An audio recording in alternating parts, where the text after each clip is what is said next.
Hello, and welcome to another episode of Danny on Everything. I am your host, Danny Bedrosian. With me, as always, is my producer, Mr. Carl Cerny. And we're going to be doing the comic book episode, the long-awaited comic book episode. If you like what you heard just now, that was the Adagio from Toccata number 11, by George Muffat, 1645 to 1704. His Adagio. Played it in true Baroque style with the harpsichord string ensemble. But yeah, comic book episode, Danny on Everything. The brand new comic book episode. I hope you enjoy it. Myself and often featured guest Travis Thigpen will be talking about my new comic book, Sons of the Sun, Hayk the Hero, which I'm proud to say has almost completely sold out.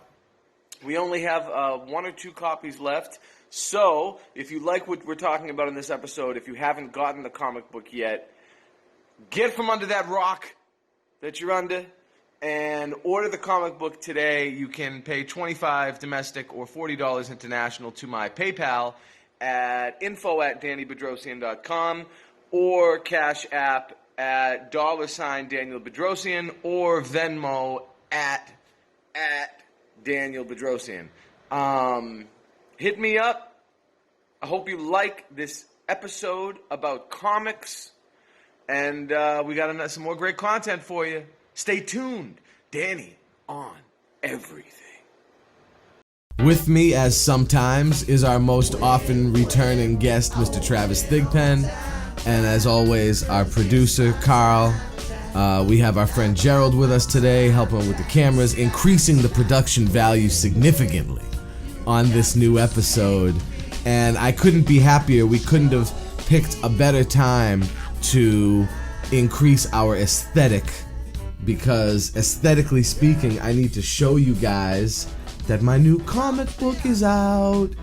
And we're going to talk about it. Sons of the Sun. We're going to get down to it, though. But we are doing our comic book episode. And the reason is, let's go back seven or 8 years. First let's go back about 10 years. I am leaving the Paradiso, very likely my favorite venue in the world, in Amsterdam, Netherlands. It's a place that P-Funk plays pretty much every year religiously. No pun intended, because it is a church that was turned into a club. And it's just one of my favorite venues in the world. If you ever get the chance to go to Amsterdam, catch a show, or go clubbing at the Paradiso. and it's a fantastic venue. But I was walking out of the Paradiso, and I was approached by a guy named Robert Iman. And Robert Iman, I always thought he had a different name, because a friend in my street team was bringing artists to the street, to the label, different artists like drawing artists, right, for posters and album covers and stuff like that. And at one point he was bringing so many different people that I think he was just giving me pseudonyms. Oh, this is like for real. Like there was one guy, Ariel Bowser Jr., and I'm not sure if Ariel... It's a legit name. Okay, so Ariel Bowser Jr., and then there was another one, Dwayne Malvey. And... Well, if you guys are real, you just got a shout out on... both of them. But like, I know a few guys that I was working with, but at one point I thought this guy was him. So I said, Ariel Bowser Jr. He's like, no, I'm Robert Iman. I'm like, who's Robert Iman? I never heard this name. Mm. He's like, I've done art for you. I was like, oh, for the street team stuff. So I was like, okay, interesting. I wasn't aware of this name. So we started talking, and he had decided to do some promotional comic stuff for what I think is my 5th album in my name, is a Secret Army album called Monster Piece. And my guy Nathan Boucher, who does all the Secret Army artwork, he did the album. But Robert did a promotional comic that we never released. It was a black and white promo comic. Okay. It was really cool. It was like really kind of...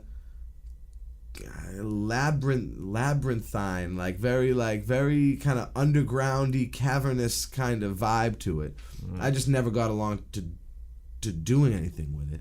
And he approached me. He's like, well, we did this. We never really got it done. Da da da da da. I really would like to still work with you. And I said, now is actually the time, because I'm actually writing a comic book now. At that time, I had flirted with the idea of doing a comic book, but I hadn't gotten the gusto to really write one and come up with what I really wanted to do. Do I want to do something with these characters in my albums? Do I want to do something with reality, my own existence as a member of Parliament Funkadelic? Do I want to do something Armenian, something, Historical, exactly. Yeah. So, do I want to do sci-fi? Do I want to do fantasy? What do I want? Do you want to keep up the comics of your childhood? Exactly. Exactly. Hopefully you'll tell that story. Oh yeah, we're gonna talk about that too. But I had finally started writing something, and I said, if you want to do this, we can get started. So about 7 years ago or so, we started Sons of the Sun. I probably wrote it about 8 years ago. It's my awesome new cover. Thank you. Art by Robert Iman, like I said. And this is the first issue of what will hopefully be more than one issue. The second one is already written, and there were plans to do like a different artist for every issue to give stylistic versatility to the title. You know what I mean? But I do love Iman's style, and he did a great job.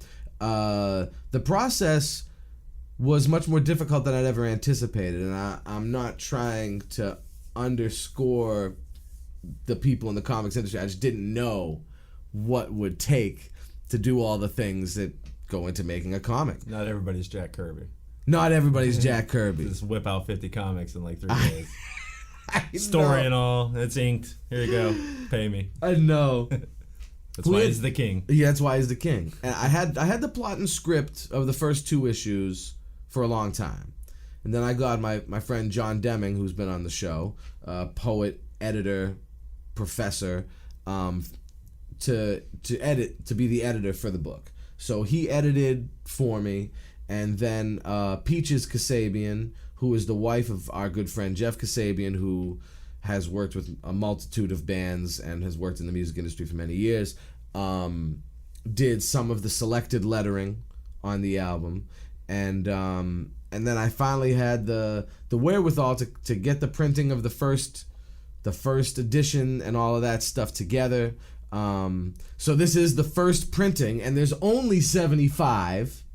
So the way you can get it is you can send, it's $30 domestic or $40 international to PayPal, my PayPal. It's info@DannyBedrosian.com, and you can get this fabulous new comic book along with a signed tag that has the number of the original 75 that it is, because this will be rare. All the other editions of this are going to be slightly different. They'll never be exactly like this one again. This is the first printing. And it'll also come with a free CD every order. So free CD from my catalog. And I'm really proud of it. I based it on Armenian mythology. But like I say in the note from the author at the beginning, that there are several instances where I have taken some literary liberties, but most of it was for the sheer intent of illustrating as much of our wide history as possible in the first issue. So, as someone who graduated from college as a historian of Middle Eastern studies with a concentration in all things Armenian, I feel that the continuation of ancient canon and the continued evolution of said canon through this most modern of medias, the comic book, was apropos. And so every issue is going to deal with, there's sort of two worlds. There's the world of the storyteller and the world of the story. And every issue has an ashug, which is like a bard in Armenian, like a traveling musician who tells stories. It's like, wait a minute, what's a bard? Yeah, like a bard's the English word for it, and ashug is the Armenian word, and it's just a traveling musician, someone who goes around telling stories, lives a very nomadic type of life, but is revered in these communities as a great storyteller. So the story deals with Sayat Nova, who's the most famous of these Ashugs, a real historical character in 1754, which around that time he would have been either in his mid-30s or mid-40s, depending on what year you say he was born. There are two instances, 1712 and 1722. Either in his mid-30s or mid-40s, which would put him, around my age. And in one period of history, which isn't very long ago, a few hundred years ago, and then telling a story about 2492 BC and the progenitor of the Armenian nation, Hayk, and all of the stuff dealing with that, which is mythological and semi-fantastical in nature. And always a grain of truth, though, in history. Always a grain of truth in history. Armenian history is interesting because you can look at it through the eyes of ancient Greece, through the eyes of the ancient historians, through the eyes of the Romans, the eyes of the Bible, and you can pick up pieces of what is in the Armenian mythology. So see what overlaps and actually sounds more like truth. Yes. Yeah. Like a giant, a man, a god, a country, and a fortress can all be the same thing but in different texts. Yeah. So it plays on that. And so it also plays on this was another one of my sort of disclaimers, was that I'm combining aspects of some of the Armenian historical canon. There are characters that are both semi-legendary, that are contemporaries, but may have never coincided or met because they existed in different parts of the Armenian highland.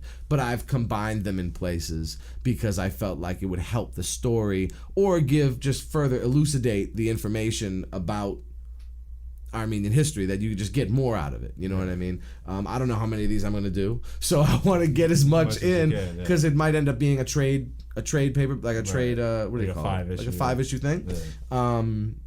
Limited series, yeah. Because the second one is already written, and we're talking with Nathan Boucher, who, like I said before, does all my Secret Army artwork, about doing the second one. But it's already plotted and scripted, and I noticed these things take time. But I hope that my fans, you guys check it out. It is, if you like Marvel, it's kind of like an Armenian Thor, if you will. If you like mythology and comics, if you like epic storylines, giants, romance, monsters, battles.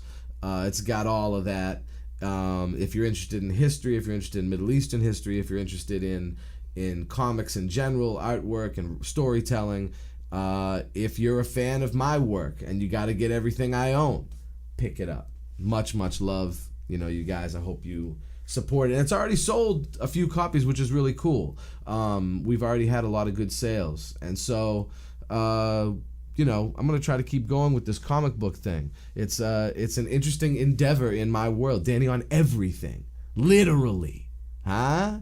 So, comic book issue, right? We'll take you back to June of 1989. I am 8 years old. I am at York Beach, Maine, with my family on vacation at the beach. And we go into a place called Garfield's. It's a newsstand. They used to have those. They used to have these things. For your millennials out there. Yeah, for the millennials out there, a newsstand. It's a store, literally a store where they sold newspapers. That was like the main thing they sold. From all over the country. From all over the country, and they also sold magazines and comic books. And, at the counter, you could get some gum or candy, and you might be able to get a drink out of a cooler somewhere. That was essentially what you got there.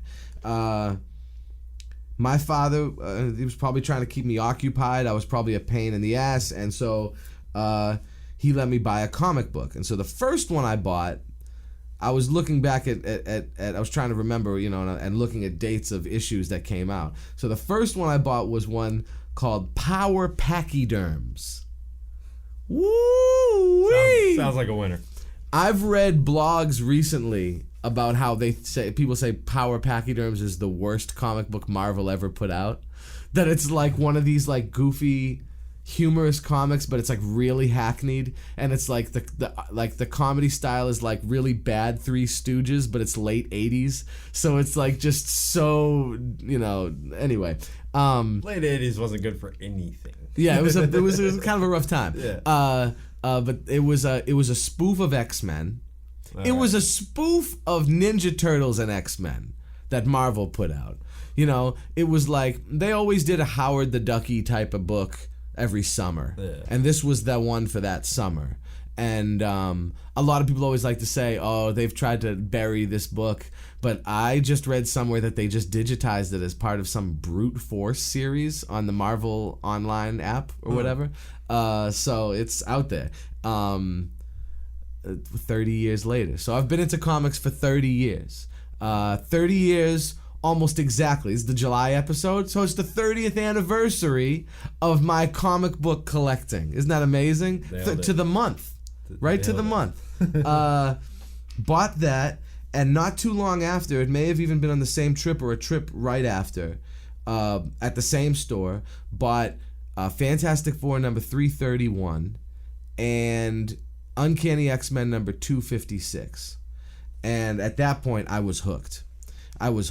By the way, the Power Pachyderms, the 4 Power Pachyderms are supposed to be, just to go back to this because it's hilarious, there's a Wolverine one, a Colossus one, an Elektra one. Weird. Yeah, and a Cyclops one. But they all do things like with their proboscis, and they all do like, it's like a whole... Why they have would Elektra swords. be in? I don't I know, it's so understand. weird. Well, maybe because of the size. She has size, right? Well, I it's mean, like Raphael. make So it's her like there's Katana 4 of or them. some- or There's what's I know her name? Psylocke or something. Psylocke, yeah, I know. that's right, yeah. There was she kind of looks like Psylocke, sort of, but it's more Elektra. And it's a bizarre. So 3 X-Men and a Daredevil character. Yeah, and it's 4 elephants that fall off of a circus thing into some nuclear explosion. I mean, it's literally like a ninja. You know what I'm saying? It's like They roll around in the goop and yeah, It's terrible. The storytelling of the 80s. It's terrible. But what's funny is an anonymous person, which is hilarious. They decided to keep themselves anonymous. An anonymous person on a chat that I'd seen said that this was their gateway to comics. And strangely enough, it was also my gateway to comics. As an 8-year-old kid, I didn't really even know who the X-Men were. So the spoof I didn't even really understand. Okay. Except on the front it said any similarity of this to X-Men is just a... So at the very same time that I had gotten that, I was seeing other books called X-Men that was like, oh, they look kind of good, like kind of interesting. I should get into that. You know what I mean? And not elephants. That's amazing. Yeah, right. Without elephants. But that was my gateway into comics, as strange as it is. Travis, what was your gateway into comics? We're both, in addition, we do Sith and Synth on the show. We talk about Star Wars. We talk about movies. We've talked a little bit about Marvel. But what a lot of people don't know is that Travis also is a comic book collector, an avid comic book collector. Tell the people what your gateway to comics was. What was your gateway to the comics world? I think my story is very similar to yours. I'm on a summer trip in early 90s, 90, 91, 92, something like that. And we're traveling across America, and I always had ADHD, really bad. So sitting in a car, going through New Mexico or Texas or something like that, I'm wigging out, bouncing off the walls and everything. So we stopped at a convenience store, and back then they used to have the big giant rack that just had comics on it, 100 of them, and it went up to the ceiling or whatever. Yes. My dad was like, buy some of these. We'll get you some of these or whatever. So I just kind of went through it, and I recognized I bought 4 comics off the bat. I got 4 of them right then and there. I got the Incredible Hulk. Nice. Uncanny X-Men. Nice. Morbius. Right, Morbius. Okay, yeah, I remember that. Kind of a weird one. Yeah, This it's a little weird one. collection Yeah, for yeah. a first one to get Yeah, into. sure. But who am I to I'm talk? just going to throw it out right now. Please, for the love of God, do not let Jared Leto be Morbius in this movie coming up. There's a Morbius movie coming it's been up? in talks for years. They're really trying to get it off the ground as him as being Morbius, and please no, he's just awful actor. What about Paul Rubens? Paul Rubens is Morbius. Pee Wee Herman? Yeah. No. Might work. I don't think he can get. Well, I don't know. It's I kind of just- dark on Gotham. I just threw some kind of He's interesting on Gotham. I don't know. We'll see. As Penguin's dad. He was good in Blow. He was good in okay. Well, he's a little deeper than you would think, but I don't know about Morbius. No, I think I might have just bam right on the head. Okay, and Morbius, Uncanny X-Men, Incredible Hulk, and something. Batman. Oh, and Batman. Wow, a real kind of across the spectrum. But I guess like comics, I didn't really know about. But I had been watching the old, 50s Superman cartoons on VHS for years. Yeah, sure. All those really super old ones. I definitely knew about Superman and Wonder Woman before I read comics. Like when I was 3-4 years old. Yep. Yeah, because I had a Superman consider cape. He-Man like a comic? There was a mini comic that came with the original toys. Right. It was also when it first came out. The toys and the comics came out together, so yeah, I guess you could throw it in there. Because honestly, that would probably be my first thing. That would be my first comic too. Would be He-Man. Definitely, because I got my first He-Man in '85. I was 4. Right. And I got a Zodak, and it came with the mini comic. Yeah, they're like. And 3 inches, right? They were actually really well drawn, especially the original ones. Right. And as time went on, they just got more and more character driven. They were really. Actually pretty good, those little mini comics. Yeah, they weren't bad. They have them I remember you almost bought it, the collection of it in like a omnibus or something like that. Yeah, I probably still will. I saw it not too long ago. I was like, that is actually pretty cool. Yeah. So basically that's when I got them. And it's funny, my mom I was always in advanced English classes. I was really good with English until later on in my life. Now I'm horrible. Okay. And my mom went to the teacher and was like, I can't get him to read anything. But he reads comics. The teacher's like, it doesn't matter. Yeah. As long as he's reading something. Yeah. So my parents at that point decided, well, we're going to start a comic collection for him. Nice. And in the DC comic, I found all these advertisements for Milestone. They were just launching. It was just launching around that time. Comics. Yeah, sure. Early 90s. So I got my first 2 paid subscriptions into that, and then I got monthly comics, which I wish the industry would bring back. I mean, please, I don't want to have to go to a store. You would still do it. Yeah, I would totally do that. In the era of Amazon, they're making it sound like subscriptions are some fossil. Yeah. You know what I mean? Like, oh, we can't do subscriptions. It's so old school. Yeah, meanwhile, Amazon made $12 billion last year shipping stuff to your house. Tax-free. Yeah. Shipping stuff to your house. That's what the subscription is. Yeah. It's shipping stuff to your house. Yeah. And that's not gone the way of the dodo. That is making more money now than ever before. Nobody's going to the mall. Industry that's saying that they're failing so much, and there's always rumors, Marvel's closing its doors and all this stuff. Why not start this back up? You could give out so much and have so many people that don't have access. I mean, think about the Midwest and stuff like this. There's not comic book stores all over it, So if they would actually have the opportunity to have it sent to their door, more and more people, the whole world of it would expand. Yeah, indeed. And not to derail the whole conversation. No, actually, but I think they need to bring that back. I like that. I agree, and I think that the idea of subscriptions is definitely. I had one to X-Force for the longest time. Yeah. I think it's a good idea, and yes, it makes tons of money. People aren't going to the mall anymore. When I was a little kid, the place after I had gotten into them, the place I first started going to was a place called Smoker's Corner. That's where I got my comic books, and it was in a mall. There's a smoke shop in a mall back when smoke shops. Yeah, explain the smoke shop. I was gonna say again for millennials. Yeah. It's not something that was habited by Gen Xers with blue hair and millennials coming in to buy there. A smoke shop was occupied by where I grew up by maybe about 4 or 5 Lebanese, Syrian, or old Armenian men smoking cigars in the back. Hamburger meat all hanging out, gold chain, and like a rack of comics that had were folded folding over the front of it. In little unorganized piles, not alphabetized or anything, with no rhyme or reason to them whatsoever. And what's the worst thing you could possibly do around a comic? Smoke. A cigar. I know, and pipes. Cigars and pipes. Yes, so that's what smoke shops back then. They were frequented by old greasy men smoking. You see the white of this? It'd be yellow. None of his original comics are that, just straight yellow. And this was the place you'd walk in, says Smoker's Corner. and get, or you'd go to a news shop, which was like the newsstands in the mall. Right. Bookstores had them. Did you do a trading card? Like you go buy, your Shaquille O'Neal rookie card, Right. and then right next to it was the comics. Oh yeah, definitely. A lot in of fact, that in Florida. the number one comic book shop in my region was a place called Chris's. And they had 3 locations, and Chris's was comic books and baseball cards. Right. That was what it was. And in the 80s, that was the format. You had comic books and baseball cards. That was... And then Pogs. Yeah, that came, snuck in there for a minute. Yeah, Yeah. that's weird. All your comics came with Pogs. You're like, what the? Yeah, that's a strange one. But that was, and then the library, because like you were saying, the teachers would be like, well, let him do his thing. But what's funny is that, okay, so I got into comics, it's 89, I'm 8, it's probably like 2nd grade, right before 2nd grade. Yeah. And right around 2nd grade, I had started with 2 of my friends, BDG Comics. It was the first letter of each of our names. Brett, Danny, Greg, BDG Comics. And we started making our own comics. Just saying, up north, we got a place called Chris's, and then their name was BDG. We're really coming up with some stuff here. Yeah.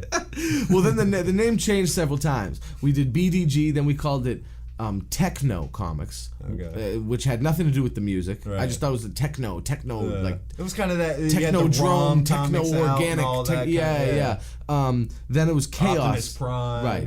Then it was Chaos Comics. Okay. And I had like a cool little font for it. I feel like there is a Chaos. There probably is, but we had it first, and I don't know about that. Pay us royalties. Yeah, exactly. But there was actually some semi-riveting stuff being written and some halfway decent stuff being drawn by these kids who, after a while, I started, for a lack of a better word, employing my fellow classmates to also make their own comics for my little company. So like little capitalist in 2nd grade, putting together a comic book company with my friends, and we would make... He's leaving it out, all hand-drawn. All hand-drawn, and we would... sometimes photocopy if we were in school, but if we were at home, 90% of the time redo the same issue. We do multiple copies and redraw. So insane, and sell them in school, anywhere between 25 cents and a couple bucks to our friends, and we were making a little bit of cash as kids doing this. So alongside my reading, I was also making and selling comics at a very young age, and going to the library, I remember because I would read new issues of the Fantastic Four. That was my favorite book. And I would go to the library. Still is. And I would go to the library and they'd have these collected the early ones in like book form. But these were like before graphic novels. Right. This was like when hardback. Hardback. Marvel and DC were doing these hardback for libraries. Yeah. That's literally what it was for. People don't go to the library as much today, but... For those millennials out there, libraries are where they store books. Yeah. La biblioteca. But, at these book depositories... The system. Yeah, right. Yeah, the card catalog. At these libraries, we'd have these beautifully illustrated by Jack Kirby, Stan Lee, written Fantastic Four, the first story of Fantastic Four, the first story of Iron Man, the first story of in their original form, but in these hardcover books. Right. Really cool. Because you'd never get your hand on what is it, like $250,000 what for number is one it now? something? It's insane, whatever it is. And so, yeah. But my favorite story arc of all time, or maybe issue, is, I think it's Fantastic Four number 49. Again, as a kid, I never would have had this issue. Yeah. It was probably worth even more then, for all I know. It's probably $10,000 issue. Yeah, exactly. Where the Watcher comes out, he's like, Galactus is coming. Like, who are you? What's Galactus? What is this? It blew my mind. The story, the way they had his character at that time, and even now, he was just bigger and scarier and more life-threatening than any villain you could think of. And so that story arc, that particular story, was my favorite comic book of all time. And I feel like Marvel has never done a better anything than that. And everything that they became famous on was really from the fame of that. They had Captain America in the 30s and 40s with Timely, but it wasn't even Marvel yet. I mean, it was Marvel, but it was early Marvel, and they, it was the war effort, and it was times had changed. Really with FF and especially moving into the issues in the 40s and 50s of FF, like not the 1940s, but issue number 40, 41, 42, 43. Those issues, that was like Marvel like blew up because of that. Right. I mean, how many characters came out of? Oh my god! FF? And in that, one of my favorites in the Marvel, Black Panther. Black Panther. Yep. And in that era too, he's like number 50 something. It's around that time. So it might even be number 49. It's one of those that Black Panther comes in. But I was going to ask you, Travis, what's your favorite comic book story arc? Yeah, that one's hard. You know, you have your typical big ones. You got your Dark Phoenix. You got the Civil War, Secret Invasion. Yeah. I really kind of dig X-Men versus Avengers. Yeah, I like the concept of that. Yeah, it was the first. If I'm not mistaken, I think was that the first time they were doing crossovers with books in Marvel, with the annuals and stuff like that. Was that the beginning of that? Ooh. I would have to say they did that before. They did annuals before, but I think because so when they started doing annuals in the 60s and 70s, they were just one-offs for the book. So you could have like a Fantastic Four annual that dealt with this one story with the Fantastic Four, and it might have a bonus story as well. Yeah. By the 80s, I think X-Men vs. Avengers was the beginning of this. It became popular because that made money. They started making their annuals tie-in. So instead of the annual being a standalone, you had to get Fantastic Four annual number whatever, X-Men annual number whatever, X-Factor annual number, and then New Mutants annual number whatever to get the whole story because it's a crossover. Right. And they started doing these with the annuals first, I think. Huh. And I think it was based on the success of X-Men versus Avengers. I can see that. Yeah. All right. Yeah. Huh. But none of those are actually my all-time favorite arc. I would have to say I'm kind of the first book I was talking about earlier when I actually did the mail order catalog things or whatever. Yeah, coming up was Milestone, and the two that I chose was Static.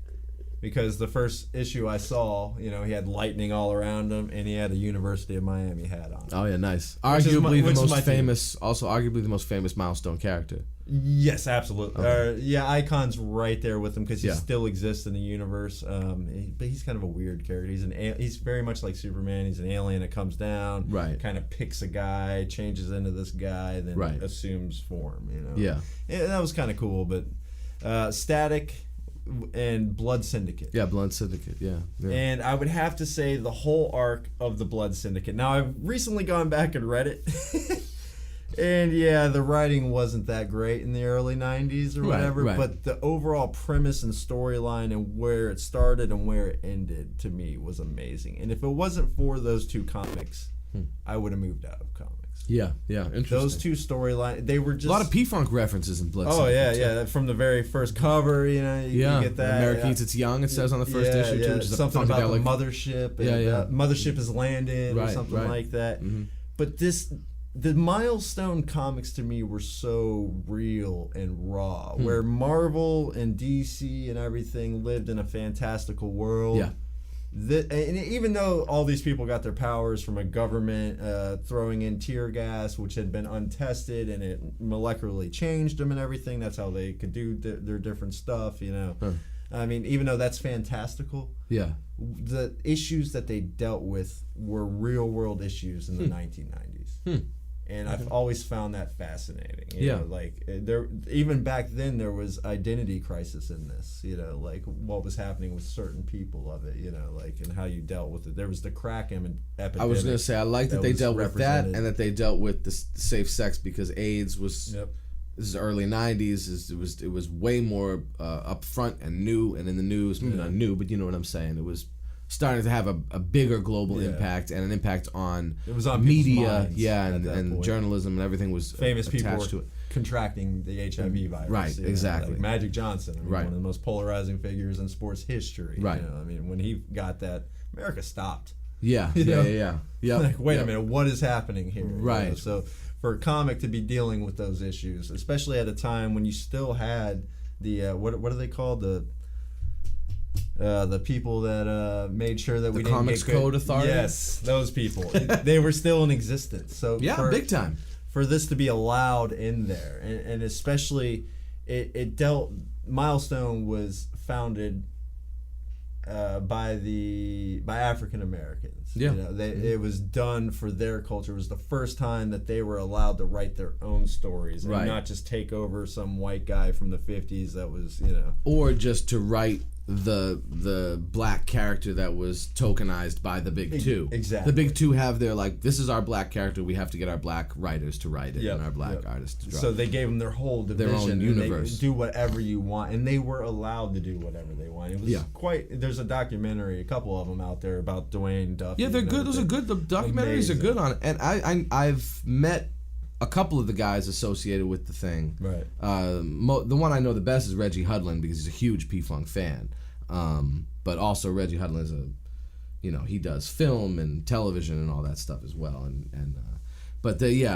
Great Milestone is was a great imprint and it still exists. it's back today. Yeah. A lot of the characters, well, a couple of the characters are still around. Hardware, he was one In of the the main DC. 4. Mm-hmm. He's still there. Static right now is a character on the DC universe has their own streaming service or whatever, and he's part of the what are they, the Young Justice, that cartoon that was amazing a couple years ago that got brought back just for this. He's on that team now, and Icon, like I said, he still pops up in there. They're not like main characters, but they're still there. So, yeah. In addition to that, for me, like we were talking about aesthetic before, like you were saying about the writing, and but the art still holds up. Yes. And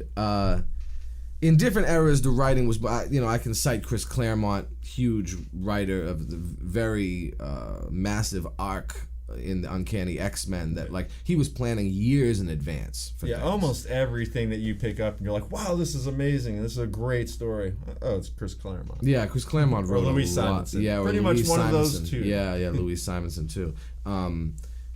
Walter Simonson, her husband, who was a great artist and writer. A lot of his stuff. He's one of my favorites from our era. Of course, I liked all the guys who went to Image because of their aesthetics. I liked Jim Lee. I liked Rob Liefeld. I liked Mark None of them were Silvestri. great writers, though. None of them were good writers, though. I liked Eric Larson. I liked Todd McFarlane. Larson is probably the best writer of all of them. Yeah. He's managed to keep a consistency. Or Valentino. Valentino was a writer. Yeah. He was a good him. writer. I like his writing. I always liked Keith Geffen. I liked Mike Mignola. I liked Ron Frenz. I liked Art Adams. I liked all of those guys. I liked Will Spatacchio. I liked Fabian Nicieza. I liked all of their work.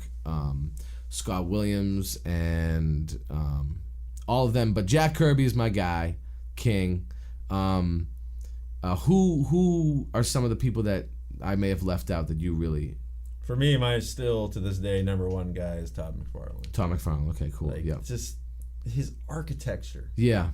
It's not about the way he draws Spawn or anything. Right. When you look at that city, you get that Tim Burton. It's so stylized. It's so everything's like protruding upward and overpowering you, like kind of crashing back down. And his inks.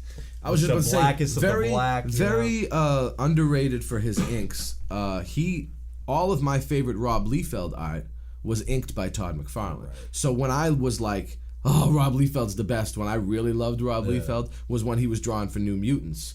Those issues with Cable and the Blob and Deadpool and like the origin of those guys.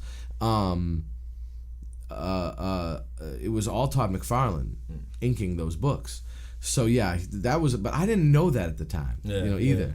But he changed it. His inking style is so dramatic, but yet subtle at the same time. Yeah, that it's an art form in itself, and no other inker can even come close to that, or even say that. Yeah. Like, there's ones that I can. There's a couple. There's some that are great. Joe Sinnott. He's great. Joe Sinnott did like all the FF books from like when Kirby huge. and Lee left, he just stayed. So like he did from like 61 to 2006 something. Like, he went all the way through, and I think he's still alive. Scott Williams was a beast. He was the one who did all of my favorite Jim Lee stuff. Amazing too. Yeah. But nobody's McFarlane when it comes to ink. He's a good inker. But I don't know. I'm very partial to Joe Sinnott. Right. Those lines, the way he worked with Kirby. And you know, like, whenever he starts arguing on behalf of Fantastic Four, you just pretty much stop because you're not going to win. I'm still in the market to write the upcoming Fantastic Four movie, Marvel, if you're listening. I know there are higher ups listening and watching to what I do. So, hit me up. I like the idea that he came up with. Yeah. And I don't care about the Fantastic Four for anything. Right, for anything. Exactly. So, it's cool. It's funny. I hang out with other comic book readers, and we tend to all read different comic books. Right. That's what I like about the community of comic fandom, is that you can open yourself up to different things. I've been in bands with people where they'd be like, "Have you read Preacher?" "No, what is Preacher?"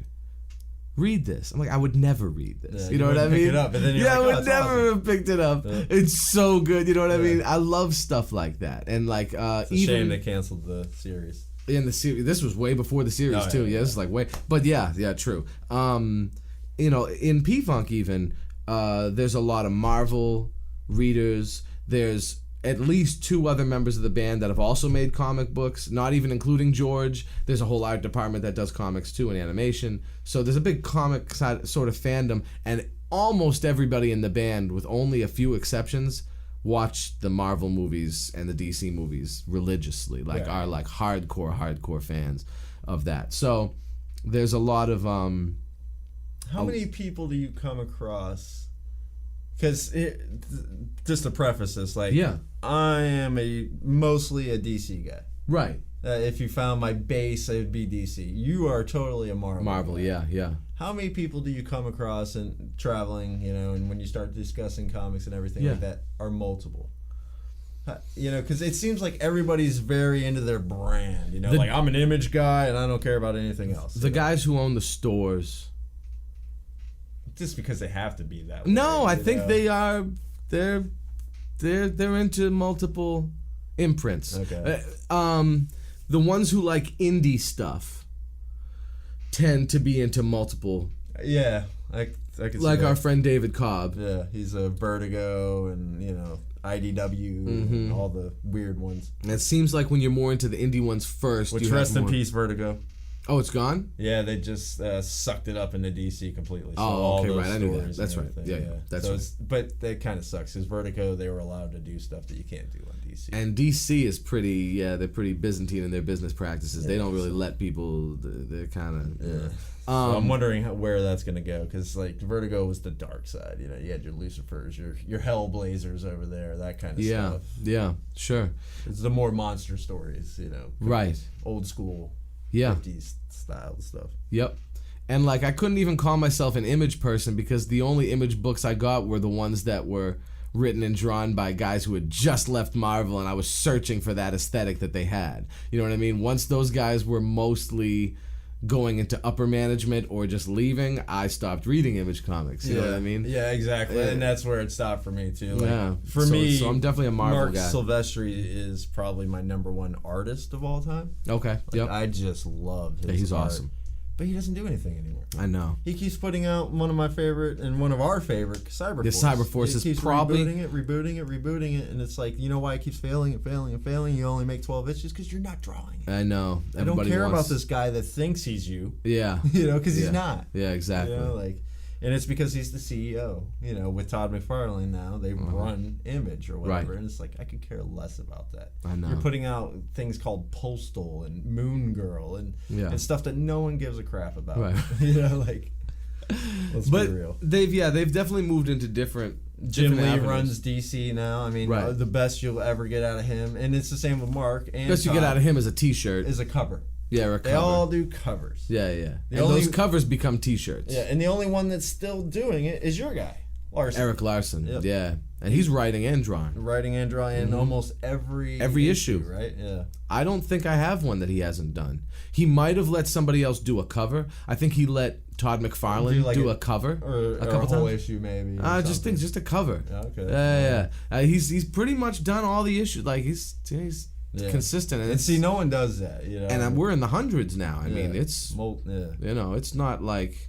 Because the big deal is Spawn's hitting 300 right now. Right. And Todd McFarlane's like, yeah, I'm going to be inking, drawing, and writing the 300. It's like, where was 298, 299, 297? Oh, you drew the cover? But you know what? He did a lot of them, though. He didn't do all. Yeah. But he did more than most of those other guys, with the exception of Larson. Yeah. Yep. Well, that's his baby, and he truly... But the fact that he left it for toys. Rough. I don't care about toys. Are cool, though. Yeah, I guess. Yeah. I was never in. Are you into that? Let's get it out there. For like, go ahead. Would you collect statuettes? The Black Series. Oh, it's the Anakin Skywalker Black Series or whatever. Like, yeah. No, but I will say this: I did like Do you the find idea. Them interesting. I find some of the vintage lines interesting, but the newer stuff is just pretty to me. It's pretty, but I don't want it. So it's like it looks better than anything I might want, but I don't want it. Right. The stuff that I'm more interested in is the stuff that we had when we were little. So like Masters of the Universe and Star Wars specifically, those two. Maybe some other minor ones that people have forgotten about. Like you want some turtles. Ninja Turtles is the other one I really liked. Battle Beasts I was really into. Okay. And then there were these other weird ones, these like mecha type of robots that kind of came and went, and all of them had mini comics too, by the way. All of these had mini comics. I think the mecha robots was something from my brother's generation. He's older. And they had dinosaur. They were like dinosaur robots, and they had like weapons on them. Yeah, like machine guns. Yeah, these guys. I can't remember. Connects. Didn't we talk about it? We talked about it recently. We tried to figure out which one. No, we did figure out. We found it. Remember, they even said Marvel even made a book. Marvel made a comic book of it. Yeah, I think I do remember that. So in addition to the mini comics and the toys, they also had an actual monthly series in the 80s. But yeah, so I mean, I like toys, you know what I mean? But like when I go to the Comic Cons, I'm the guy with the bag that's breaking because he has like 99 issues of whatever. Of X-Force. That I hadn't found anywhere else. But I have to say, alongside my music career, alongside everything I've always done, coming from a family that's very entrenched in the arts, comic books to me represented a way to escape. They represented a plethora of vocabulary that I probably wouldn't have been. It opens you up to different stuff that you lots of different stuff. Come in contact. Old with. Sayings that I would have never heard anywhere else. Right. Words in other languages. Yep. It's really funny. Like it Places really has you never heard of. Yeah, and then just good storytelling, good art, aesthetics, all that kind of stuff. And it's made me make this comic book right here, Sons of the Sun. You know what I mean? And if you like what you see, once again, send me $30 domestic or $40 international to my PayPal. It's info@DannyBedrosian.com. It's very easy name to remember. info@DannyBedrosian.com. And high gloss pages. High gloss. Yeah.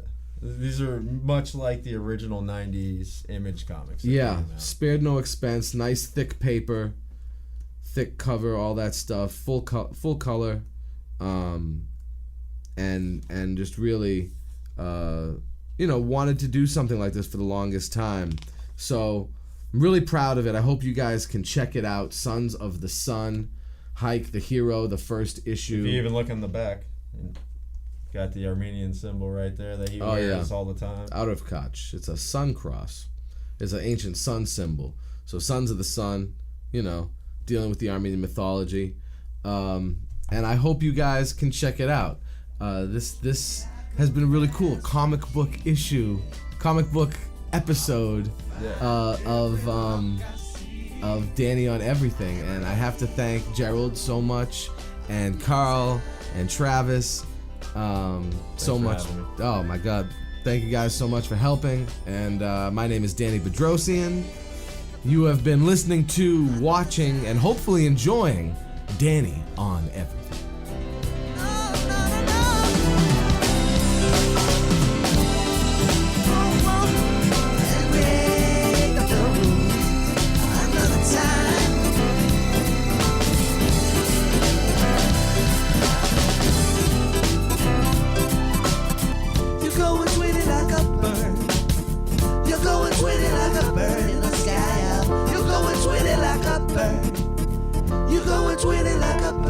the sky,